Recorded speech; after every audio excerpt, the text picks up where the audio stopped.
Hey, this is Keith from Sedan Rust, and today we're in Fort Francis, Ontario with Ed Halverson, and he's going to show us his collection of early Fords and a few other interesting vehicles. And right behind us is a 1930 Ford roadster pickup, and it actually came from Manitoba and got brought to northwestern Ontario and restored by, or not really restored, but made run. And the thing with the Model A's is they're super simple. There's only about 4 wires on them, and 2 of them you don't need because they never came that way from the factory. So and nowadays you have thousands of wires, and in those days you had 4. And so what kind of motor is this? this is just a flathead Ford motor. Nice. It's 40 horsepower, I believe.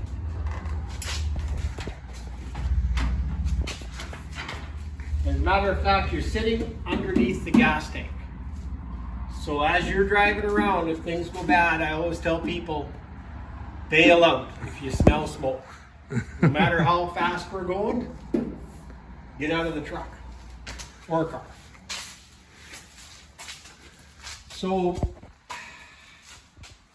they didn't have sealed beams. They just had just a light bulb, and they actually shine pretty good. But they're not something that, because they're only 6-volt batteries, so they don't hold a big long charge, but they do work. And they don't you don't see very well at night. I run No. 6 volts and it's not fun. I actually polish the inside of them as best you can. Yeah. And then it'll improve the brightness a little. Like the reflector. Yeah. I'm usually back home by the time it gets real good. So this is a 1930. Yeah, it's 1930 Model A Ford. Now, these actually have a tilt window in them. This tilt. It's kind of your air conditioner. This one I got her pretty tight in there. And they didn't have signal lights in those days. They only had one brake light. So what we did was put the signal lights so they're in the cowl lights, because these are kind of like their clearance lights. Oh yeah. But I put the signal lights in there so they'll. Here, that's about as good as it gets.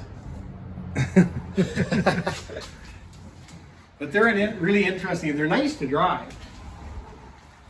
This one's got a few shaky things on it, but the Model A trucks never had bumpers on them. They just, somebody put these ones on. They're the right bumpers for a car, but they put them on there. What year did they make these? They made them from 1927, late in the year, like in the fall, 27, right through until 1932, probably the middle of 1932. Because you don't see these too often. These are No, such a rare piece. the 32s, what happened, they quit making them because the 32s, they went to the flathead V8. But they also had a 4-cylinder in the 32s. But these are the Model A's, and that's Model B.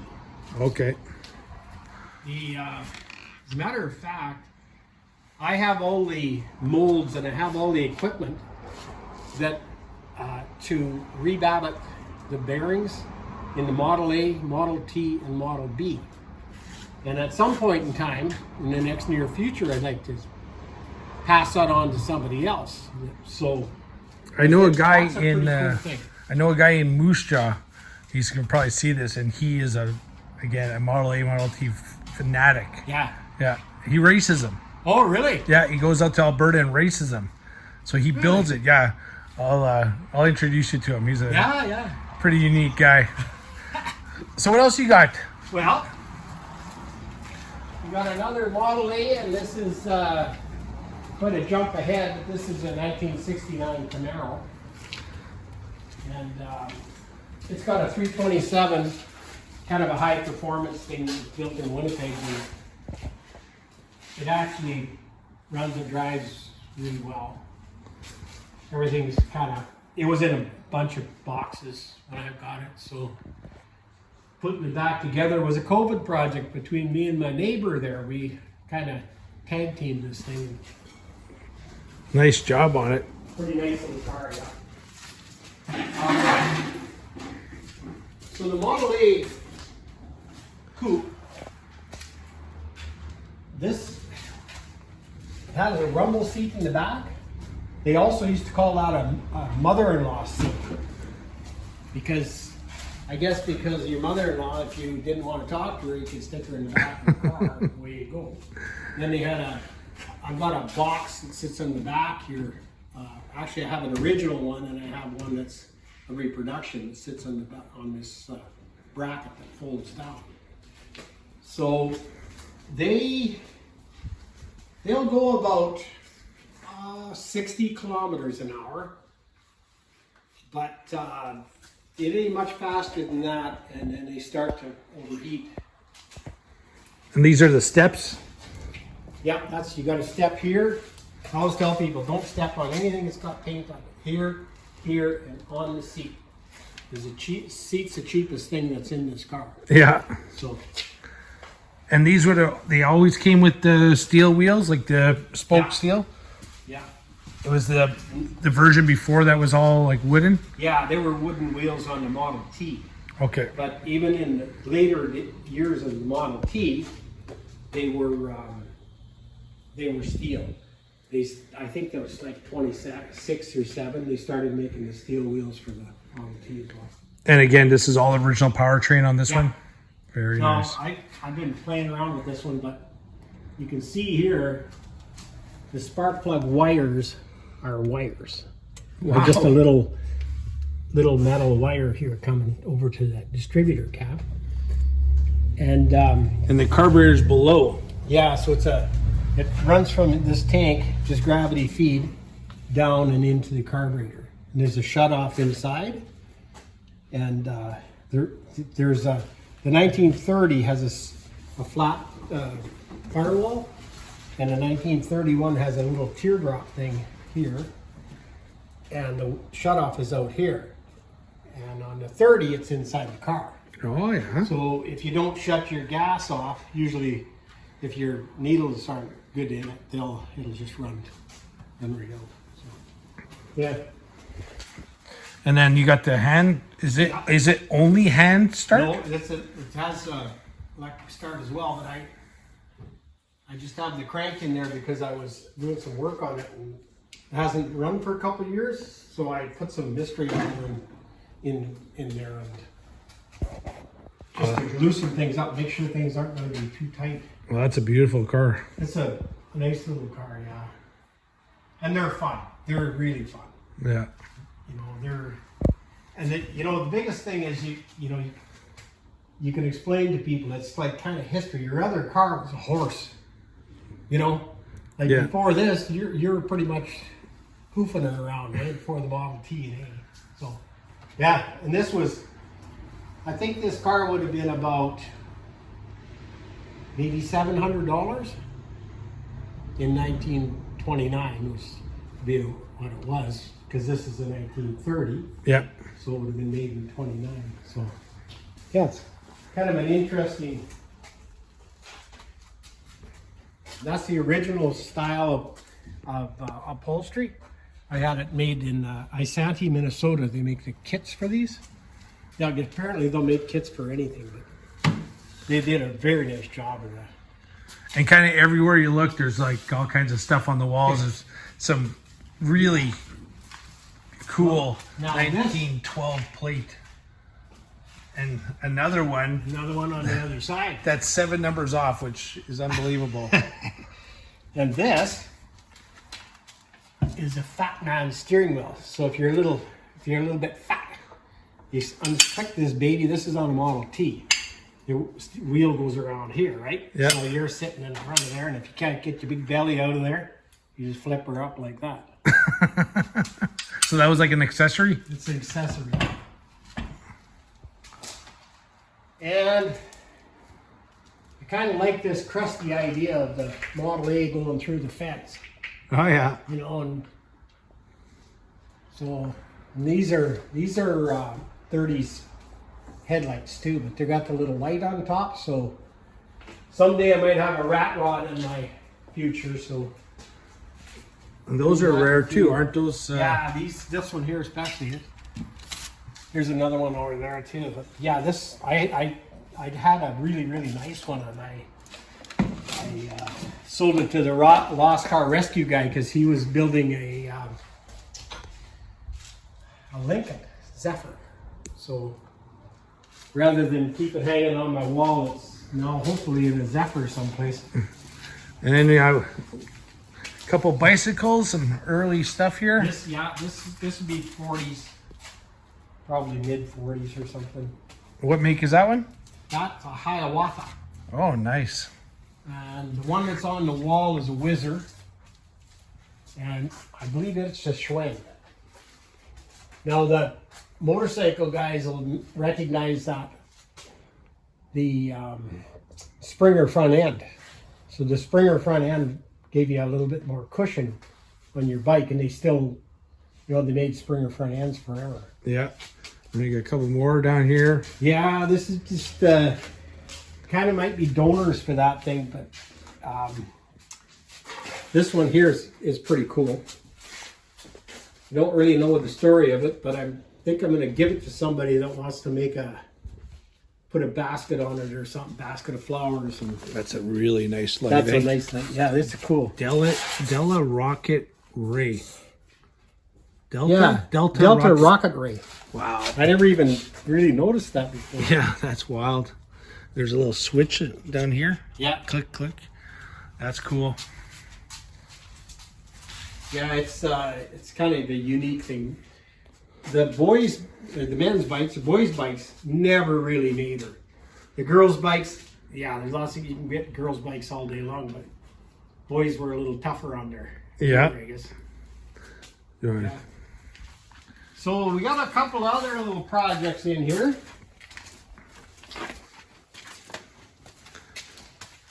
This one here is came from Manitoba, and it's a two-door sedan.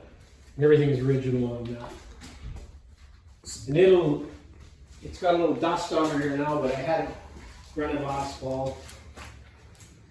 And it's a nice, everything is really good on that car. And what year is this one again? This one's a 1930 as well. And this is what the running gear on a Model A looks like if you pull all the body pieces off of it. This is actually a roadster cowl.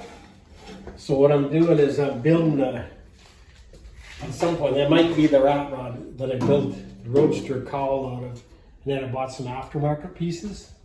But this is what I want to do is take that truck cab and put it on this chassis because it's finished.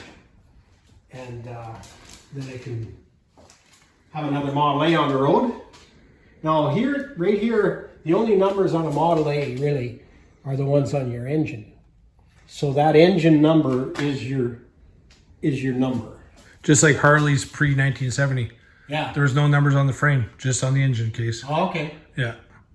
So now these things here, this one here, I put this called a floater motor, because made to take the vibration out of your engine.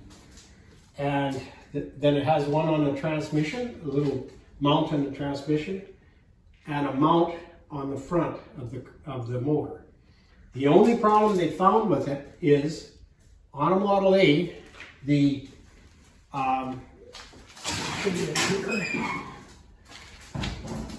with all the rubber mounting, it couldn't find a ground.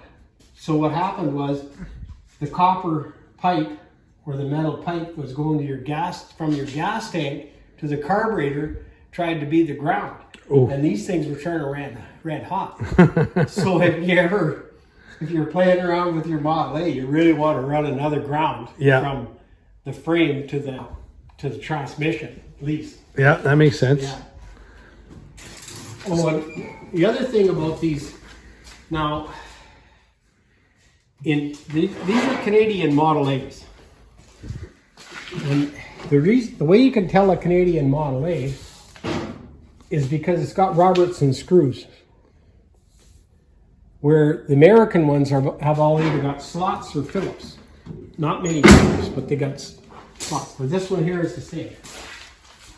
So the Red Robertson's, like that'd be a Red Robertson screw right there. And the whole car, and this little truck it's made in Canada, so they had, but Henry Ford wasn't able to get the patent from Robertson. Robertson was Canadian, and he didn't want to have anything to do with Henry Ford. The only place you had the Robertson screws was in the Canadian Model 8. Huh, that's an interesting fact. So this is also a 30? This is a 1930 as well. Wow. And I looked for like 10 years for a really good body, and I found this one, and then I decided, well, it's not that great. So I looked for another 10 years, and finally I went back and bought this one. Of course, the price went up. Yeah. That's okay. But these are rare pieces. You're saying these are more rare than even the convertibles? Well, the Roadster pickup is. Oh, okay. These ones here are fairly. Oh, yeah. Now, this truck door and that car door are the same. All the parts on this truck are the same right to here. Even this little metal piece. Huh.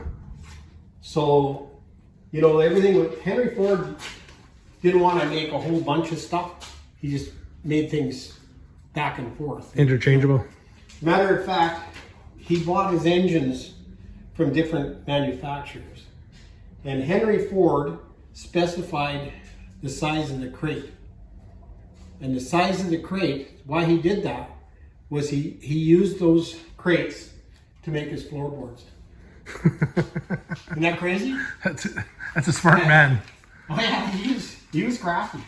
And of course the floorboards are made out of wood. Yeah. And that's where the term floorboards came from. Okay. Right? So yeah. That was it. So, your pickup, it had a soft top on it. You could remove the top, but it didn't fold down. The Roadster car did. Oh. So, but the Roadster pickup is really quite rare.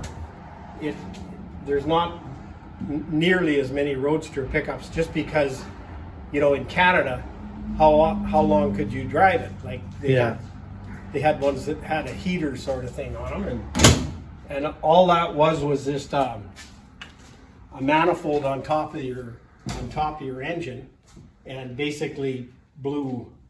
It didn't even have a fan. It just convected inside the cab. But luckily there was lots of airflow. And these didn't have windows. They had curtains. Oh, really? And I actually have the curtains for this. But yeah, they're a really interesting. Yeah, so compared to the hard roof, that's a really unique piece. Yeah, and like the coupe here, it has a big section out of the top because they couldn't make a piece without it all warping and getting out of shape. So they left that big hole in there, and then they've had wood across it and then fabric on top. Yeah. So, yeah. They did that right into the mid-30s. Yeah, mid-30s, like 35 maybe, 36. Yeah. Even then I think they were, but yeah. Cool. So we're in another part of his huge garage, but this is in a little tight spot, so it's hard to see it. But what do we got here? So we got a 64 Chevy half ton, and it's got a 283, and I put a 3-speed automatic to get rid of the power glide, because power glides are good, but they're screaming all the time. So I put a 3-speed. I put air conditioning and tilt steering wheel on it last year, so this winter. So it's good for a pretty nice truck to drive. Got the original 283 in there. Awesome.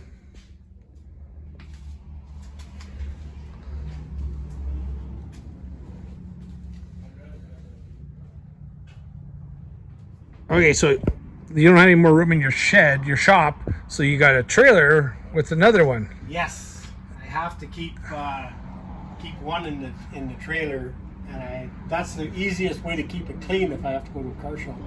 And what is this? It's a 1930 Model A Roadster.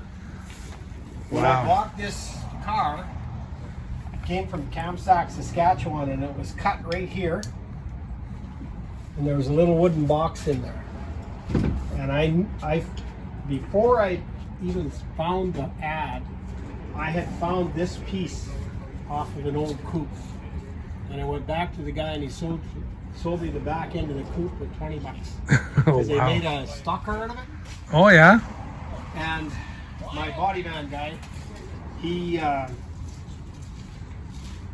welded that all together, and it's been together now for probably 15 years. Wow. So everything worked out good.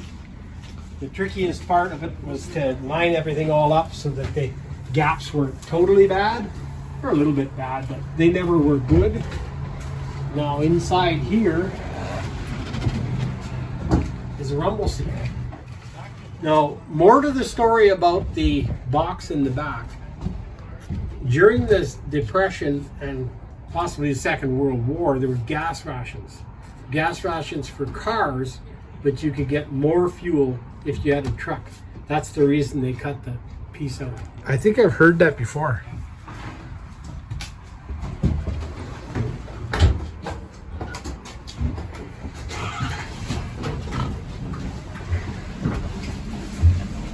So you've got a 30. Okay, so go through what you have as far as all 30s. I've got a 1930 Roadster here, 1930 Roadster pickup, 1930 two-door sedan, a 1930 coupe, and there's a 1930 pickup truck that I haven't restored yet. Wow. I had a 28, but when I got a chance to buy the 1930 Roadster pickup, I bought that. But the 1928, I totally restored that whole truck. So. And is there a reason you go for the 30s? Just their style, really. Yeah. The style of them. The 28 had a smaller hood, and it had a different cowl that was more like the Model T had. And so I liked this more because it was closer to the 32 than the 29 was. So yeah, they're certainly an interesting little car, and they will start and run.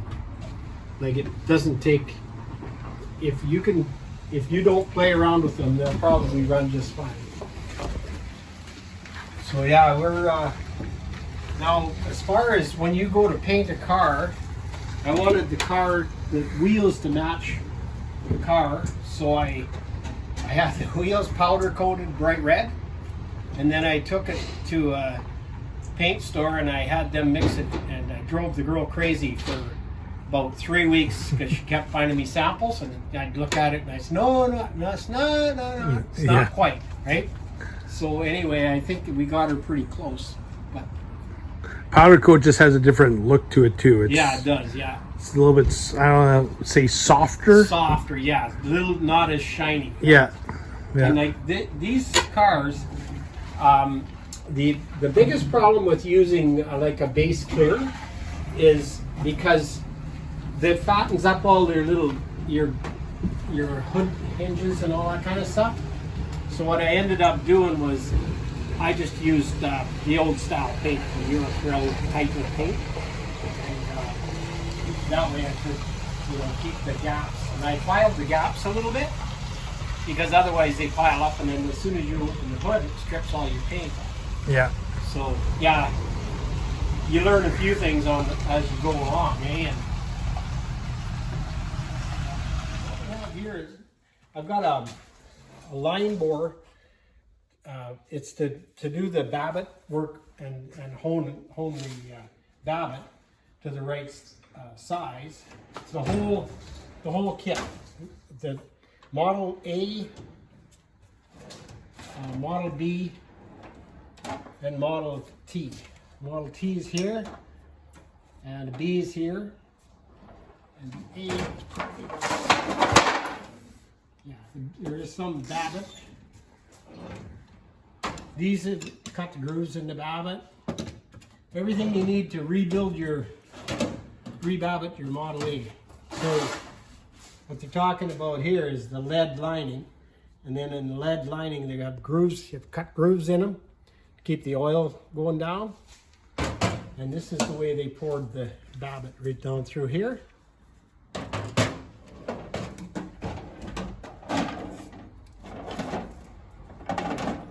So this would be where you pour it here. And I've got little signs on here which you clean the little ports out. The babbitt will come out of there. Wow. And that's to get your Model A engine back to factory. And this does the turning on the rods and the pistons. And you want to sell that stuff, or? Yeah, I want to sell it. I actually paid like $4,500 for it, and that was US. If I get 4,500 Canadian, best offer sort of thing. Yeah, I'd be pretty happy. So if you are interested in this, send me a message and I'll get you Ed's number. Sounds good. That sounds very good. So I want to thank Ed for such a great day, checking out his antique cars, and we got a 1913 Indian chassis off him and an old sidecar body. So this is Keith from Save the Rust with Waylon And Ed Halverson. This is what we do. This is who we are. Have a great day.